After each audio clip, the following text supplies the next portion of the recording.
नमस्कार, आप देख रहे हैं आज महाराष्ट्र में आपके साथ तहसीन फातिमा। आइए खबरों की ओर बढ़ते हैं। महाराष्ट्र में लॉकडाउन का असर अब देखने को मिल रहा है। सोमवार को 48,700 नए कोरोना संक्रमित सामने आए हैं। वहीं कोरोना से 524 लोगों की मौत भी हुई है। वहीं मुंबई में पिछले 24 घंटे के दौरान 3,876 नए मरीज मिले हैं।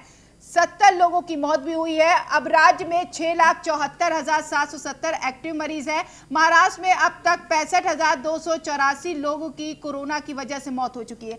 महाराष्ट्र का रिकवरी रेट फिलहाल 82.92% है। वहीं मुंबई में एक बार फिर कोरोना से मुक्त होने वाली की संख्या नए कोरोना केस की यहां पर सोमवार को मुंबई में 9,150 लोग ठीक होकर घर पहुंचे हैं। मुंबई में फिलहाल 70,373 कोरोना मरीजों का इलाज शुरू है। इसके अलावा कोरोना रोगियों का रिकवरी रेट भी 87% हो गया है।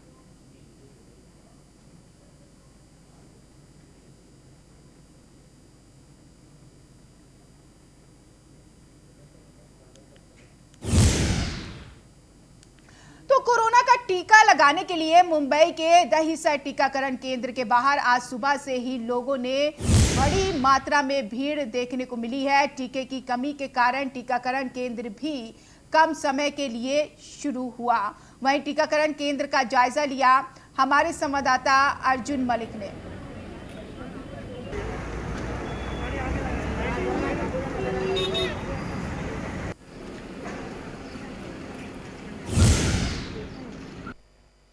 मुंबई के दहीसर चेक नाके पे इस वक्त मैं खड़ा हूँ। यहाँ पे जंबो कोविड सेंटर के बाहर जो लंबी लाइन लगी है वैक्सीन को लेकर, आप देख सकते हैं यहाँ पे वैक्सीन को लेकर कितने लोग लाइन में सवेरे से खड़े हैं। कुछ लोगों को टोकन दिया गया है तो कुछ लोगों को बिना टोकन के ही घर भेजा जा रहा है। आप देख सकते हैं यहाँ पे किस तरह से लाइन में लोग 4 घंटे से खड़े हैं। ना ही पानी की सुविधा है तो ना ही छत की सुविधा। यहाँ पर कोई भी मंडप की व्यवस्था नहीं की गई है। वीडियो जर्नलिस्ट विनय के साथ अर्जुन मलिक, न्यूज़ 1 इंडिया, मुंबई।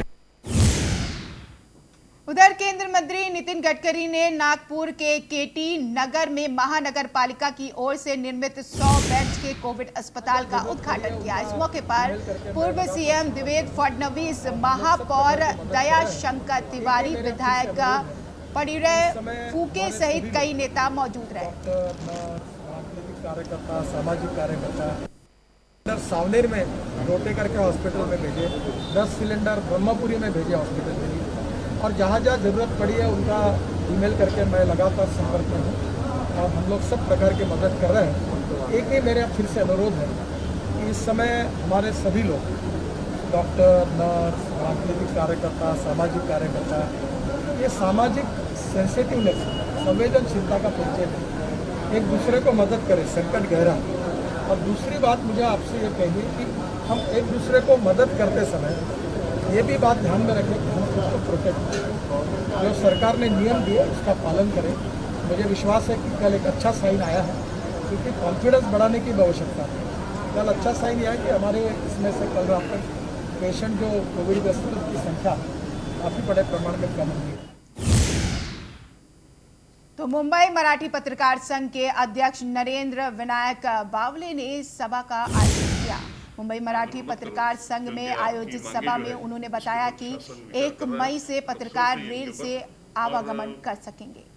एक तरह की बात, लेकिन हम मुख्यमंत्री कार्यालय की ओर से हमें विनती की गई कि आप 3 दिन के लिए आंदोलन मत करो, क्योंकि आपकी मांगे जो है इसके ऊपर शासन विचार कर रहा है, मतलब सोच रही है इनके ऊपर। और एक तरह की बात, पत्रकारों को घूमने की इजाज़त दे दी जाएगी और आपके और भी जो मांगे हैं उसके बारे में सरकार सोचेगी, आपको मिलने का समय देगी। तो इसलिए हमने आंदोलन जो है स्थगित रखा है। लेकिन हम उधर नवी मुंबई में कोरोना के बढ़ते आंकड़ों पर काबू पाने के लिए एपीएमसी सब्जी मंडी में ब्रेक द चेन अभियान शुरू किया गया। वहीं प्रशासन ने नियमों का पालन नहीं करने पर 28 दुकानदारों पर कार्रवाई की है। एपीएमसी मार्केट के उप सचिव सुनील सिंघटकर ने बताया कि मंडी में 28 दुकानों को सील कर दिया गया है।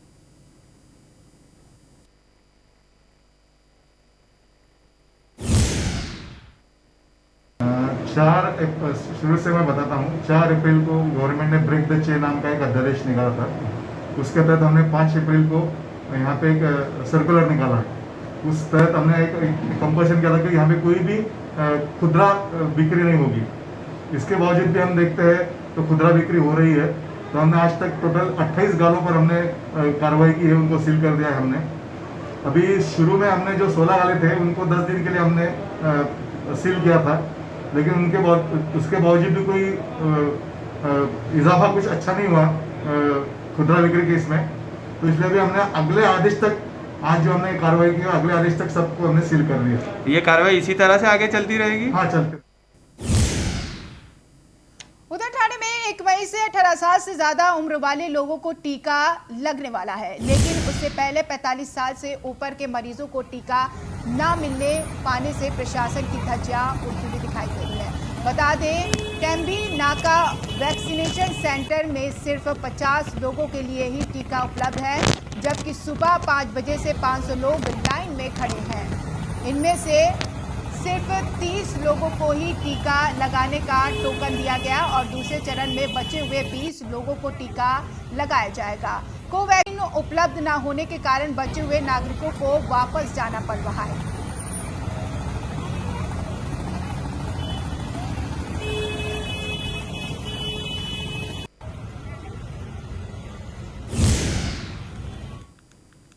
तो बढ़ेंगे आगे। उधर भंडारा, नासिक और विरार के कोविड सेंटर में हुई घटना के बाद औरंगाबाद का दमकल विभाग सतर्क हो गया है। मनपा शहर के 21 कोविड सेंटर और 58 अस्पताल के फायर ऑडिट करेंगे। हमारे औरंगाबाद ब्यूरो चीफ गणेश जागव ने दमकल विभाग के फायर चीफ ऑफिसर RK सूर्य से खास बातचीत की, आपको सुनाते हैं। भंडारा, नासिक और विरार की घटना के बाद अब औरंगाबाद का दमकल विभाग जो है सतर्क हो चुका है, अलर्ट हो चुका है। औरंगाबाद के दमकल विभाग ने अब फायर ऑडिट करने का निर्णय लिया है और तकरीबन 2 पथक जो है नियुक्त किए गए। आप देख सकते हैं यहाँ पर ये दमकल विभाग के मुख्य चीफ ऑफिसर, फायर ऑफिसर है यहाँ पर RK सूर्य जी। यहाँ पर आप देख सकते हैं कि निजी अस्पताल का जो है वो जायज़ा ले रहे हैं कि इस अस्पताल में फायर जो ऑडिट है वो किस तरह से, फायर का जो सेफ्टी यंत्रणा है वो किस तरह से सुरक्षित है क्या नहीं, इसका जायज़ा लिया जा रहा है। यहाँ पर आप देख सकते हैं कि ये दमकल विभाग का पथक जो है जायज़ा ले रहा है। मुझे ये बताइए सर कि आप जो जायज़ा लेने का जो निर्णय लिया है, आप कब से, आपका पथक कितने हैं और कहाँ से शुरुआत की आप? हमारे औरंगाबाद दमकल विभाग की ओर से कोविड सेंटर का फायर ऑडिट करना चालू है। इसी से कल हमने 4 जगह किया। आज से ही आज हम जो कमल नयन बजाज हॉस्पिटल है, यहाँ पे 150 कोविड के बेड्स है। यहाँ पर हमने ऊपर जाकर पूरा देखकर ये किया है। फायर सिस्टम उनके वाले बहुत ही अच्छी तरह की पूर्ण अवेलेबल है, तो इसमें कुछ ही दिक्कत नहीं है। यहाँ पर पूरे फायर सिस्टम का लगा हुआ है। यहाँ से जो भी ये होता है तो इनके जो स्टाफ है ये पूरा महीने के अंदर हर रोज़ चेकिंग करते हैं। रोज़ जो सिक्योरिटी के जो लोग हैं फायर के, हर चीज़ को देखते हैं और वो चेक करके ये करते हैं। ऐसे टोटल आपके कितने पथक है और आपने कितने पूरे शहर में कोविड अस्पताल है और कितने निजी अस्पताल के आप जायजा लेंगे? अभी हमारे पास में जो है तो अभी 8 प्राइवेट में जो है तो महापालिका के 21 कोविड सेंटर हैं। उसके बाद में प्राइवेट जो है 58 है। अभी जो और नवे चालू हुए होंगे, 60 तक गए होंगे लगभग। तभी हम जितने भी यादें आती है वो हम चेक करके फायर सिस्टम है या नहीं वो दमकल विभाग की ओर से देखना चालू है। फायर सिस्टम है या नहीं इसका जायज़ा जो है औरंगाबाद का दमकल विभाग ले रहा है। तकरीबन औरंगाबाद शहर में मनपा के 21 कोविड सेंटर है और इसके अलावा 58 अस्पतालों के भी जायज़ा दमकल विभाग ले रहा है। पिछले कोरोना काल में मरीजों की सेवा देने वाले कोरोना योद्धाओं को 10 महीने से वेतन न मिलने से कोरोना योद्धा पिछले 3 महीने से जिलाधिकारी कार्यालय के आगे आंदोलन कर रहे हैं। अब तक इस संदर्भ में कोई निर्णय सरकार की ओर से नहीं लिया गया। महाराष्ट्र के कैबिनेट मंत्री अमित देशमुख आज जिले के दौरे पर थे। उन्होंने प्रेस कॉन्फ्रेंस भी की थी। उसी प्रेस कॉन्फ्रेंस में कुछ महिला कोरोना योद्धा भी मौजूद थी। कैबिनेट मंत्री अमित देशमुख, विधायक किशोर जोरगेवार सहित कई नेता मंच पर शामिल थे। उसी समय महिला ने मंत्रियों को तीखे बोल सुना दिए, जिसके बाद पत्रकारों के सवाल का जवाब न देते हुए भी मंत्री वहां से चलते बने।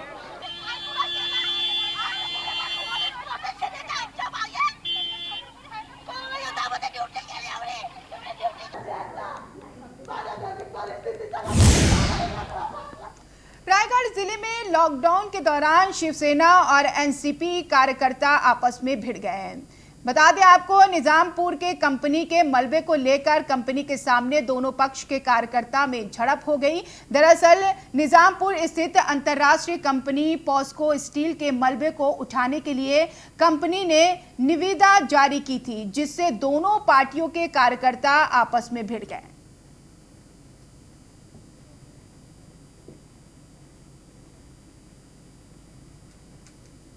तो इसी के साथ बढ़ेंगे आगे और बात करते हैं मुंबई के दहिसर जंबो कोविड सेंटर की, जहां पर वैक्सीन लगाने का लगातार काम जारी है, जहां रोजाना 3 से 4 हजार लोगों को वैक्सीन देने का काम किया जा रहा है। लेकिन वैक्सीन खत्म होने के डर से लोग यहां हजारों की संख्या में सुबह से इकट्ठा होने लगते हैं, जिसके चलते सेंटर के बाहर सोशल डिस्टेंसिंग की धज्जियां उड़ती दिखाई देती है। इसी को ध्यान में रखते हुए दहिसर पुलिस लगातार यहां वैक्सीन लेने वालों को लाउड स्पीकर के जरिए कूपन लेकर लाइन में खड़े होने वालों को रुकने और बाकी लोगों को लाइन से बाहर जाने की घोषणा करती है। यहाँ वैक्सीनेशन के खड़े रहने वाले जो लोग हैं वो काफी सारा धूप है और धूप में उनको चक्कर विक्कर आ सकती है, जिसकी वजह से हमने आरपीआई की तरफ से मांग की थी कि यहाँ शेड डाला जाए, तो आधा शेड डाला गया है। लेकिन आज हमने रिपब्लिकन पार्टी ऑफ इंडिया की तरफ से यहाँ बिस्लरी बॉटल पानी का वाटप करने का हमने सोचा और वो पानी हमने बांट दिया।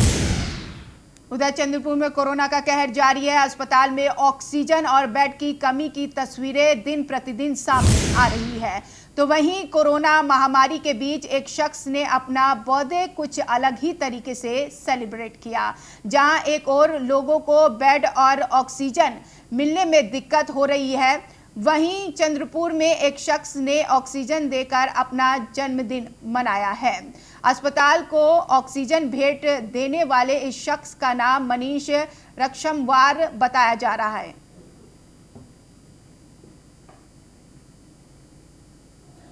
लेकिन आप सभी जानते हैं कि ऑक्सीजन की उपलब्धि थोड़ी कम होने की वजह से थोड़ी दिक्कत आ रही है।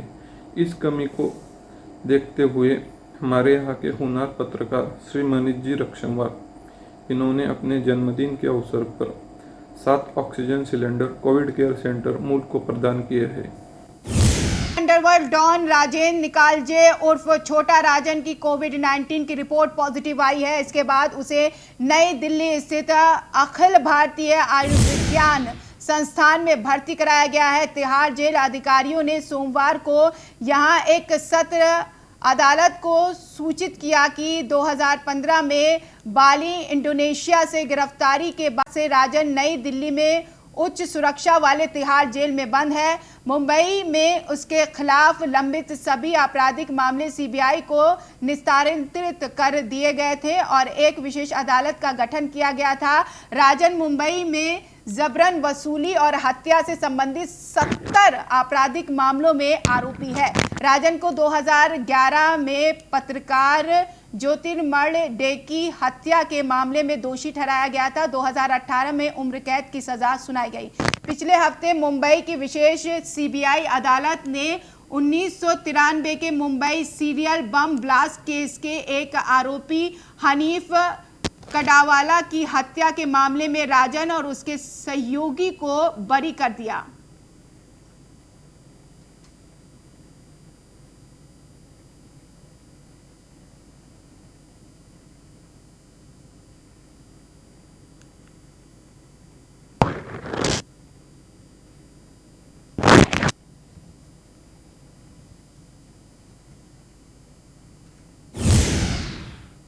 उधर कोरोना क्रिटिकल सेंटर में मरीजों के पास मरीजों के रुकने की पाबंदी है। इसके बावजूद भी भी मरीजों के पास रिश्तेदार दिखाई दे रहे हैं। 27 अप्रैल दोपहर को कलेक्टर और एसपी ने सेंटर में विजिट किया। इस दौरान मरीजों के साथ परिजनों की भारी भीड़ देखने को मिली है, जिसके बाद आदेश देकर सभी रिश्तेदारों को क्वारंटाइन सेंटर में भेजा गया।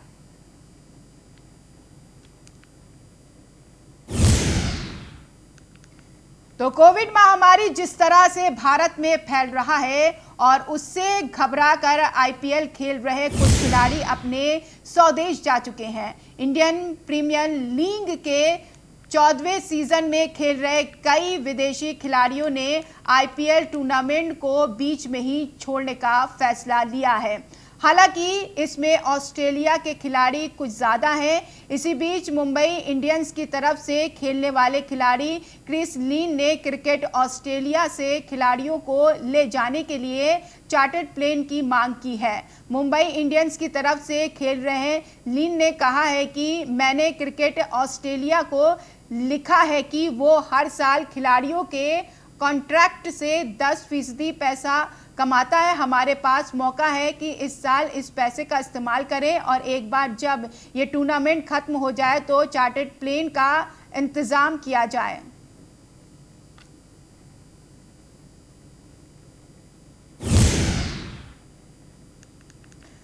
तो 24 अप्रैल की शाम को एरोंडोल तालुका के कसोडा में एक बुजुर्ग महिला शांताबाई बाविस्कर की मृत्यु हो गई और कोई भी उनकी मृत्यु का शोक मनाने के लिए आगे नहीं आया। ये देखकर कसोदा गांव के ग्राम पंचायत सदस्य के पुत्र अशफक अली, उनके कुछ साथी और मुस्लिम समुदाय ने महिला को उठाया और उनका अंतिम संस्कार किया। रमजान के पवित्र महीने में वे सभी कोरोना जैसे गंभीर वायरस के खिलाफ पहल कर रहे हैं। साथ ही उनकी हर जगह सराहना की जा रही है। जो कासोदा शहर में जो घटना घटी, शांता भाई इनकी जो निधन हुआ था इनका, वहाँ पर कोरोना के डर से कोई आने के लिए तैयार नहीं था। तो जो हमारे सदस्य अशफाक भाई, मुशरिफ पठान, सद्दाम पिजारी, इन लोग का कॉल आया मुझे। हम लोग सब मिलकर गए, हमारे साथ और 2-3 लोग भी थे। हम सब वहाँ गए, उनकी अंतिम विधि की। कोरोना में किन्नरों की मदद के लिए लातूर के सांसद सुधाकर शिंघरे आगे आए हैं। सांसद शिंघारे ने किन्नरों को मुफ्त में अनाज बांटा। सांसद ने बताया कि देश में महामारी के चलते लोगों को काफ़ी परेशानियों का सामना करना पड़ रहा है, तो वहीं लॉकडाउन में किन्नर को भूखे पेट सोने की नौबत आ गई है। किन्नरों को अपना पेट भरने के लिए घूमना पड़ता है। लॉकडाउन की वजह से उन्हें परेशानियों का सामना करना पड़ रहा था।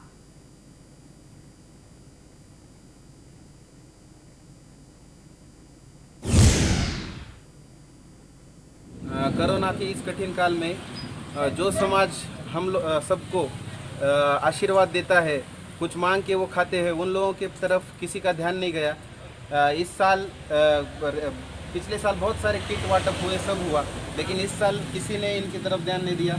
इनकी तरफ ध्यान देने का काम खासदार साहब ने, शंकर भैया ने, हमारे फाउंडेशन ने, जयंती उत्सव समिति ने, सब ने इनकी तरफ ध्यान दिया। इस काल में हम इनके साथ हैं, ये दर्शाने के लिए हम यहाँ पे इनको मिलने के लिए आए हैं।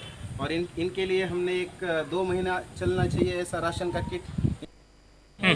नमस्कार, मैं साक्षी माउली लातूकर बात कर रही। ये कोरोना के लॉकडाउन में जो संकट चल रहा है ना, उसके वजह से हमारी तरफ ध्यान दिया शंकर भैया और खासदार साहेब, उनके बहुत बहुत मनापासून आभार आहे। तसंच जयंती समितीचे लातूरकर कार्तिक आहेत, त्यांचे पण मनापासून आभार। महाराष्ट्र में कोरोना संक्रमण तेजी से बढ़ रहा है। इसी बीच फिल्मी सितारे भी लगातार वैक्सीन लगवा रहे हैं। बीते सोमवार को माधुरी दीक्षित और सैफ अली खान ने कोरोना का दूसरा डोज लगवाया है।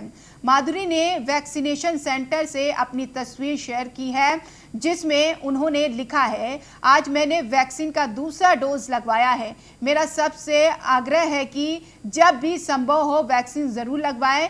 इसी के साथ ही उन्होंने लोगों से घरों में रहने की अपील भी की। वहीं दूसरी तरफ सैफ अली खान ने भी मुंबई के अस्पताल में जाकर वैक्सीन का दूसरा डोज लगवाया और कोरोना प्रोटोकॉल का ध्यान रखते हुए मास्क भी लगाया।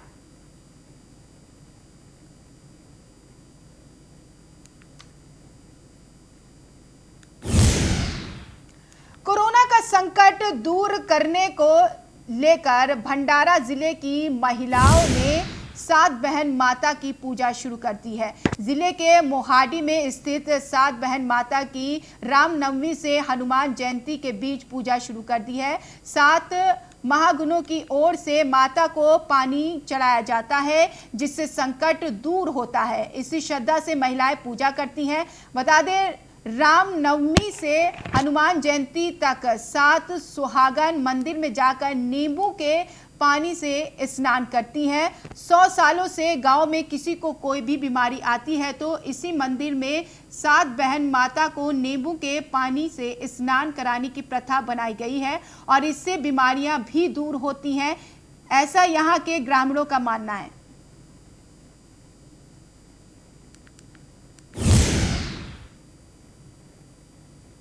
सवेरे 5 बजे उठकर माता माई के मंदिर में पीली साड़ी पहनकर माता माई के मंदिर में पानी और कड़ुलिम की पत्ती उसमें घगरे में डालकर माता माई के मंदिर में ले जाए और माता माई की 7 दिन पूजा की जाए। हनुमान जयंती के दिन पर बड़ी हवन और महाप्रसाद का कार्यक्रम आयोजित किया। गांव में सुख शांति आए इसलिए हवन और फिलहाल इस बुलेटिन में इतना ही। नमस्कार।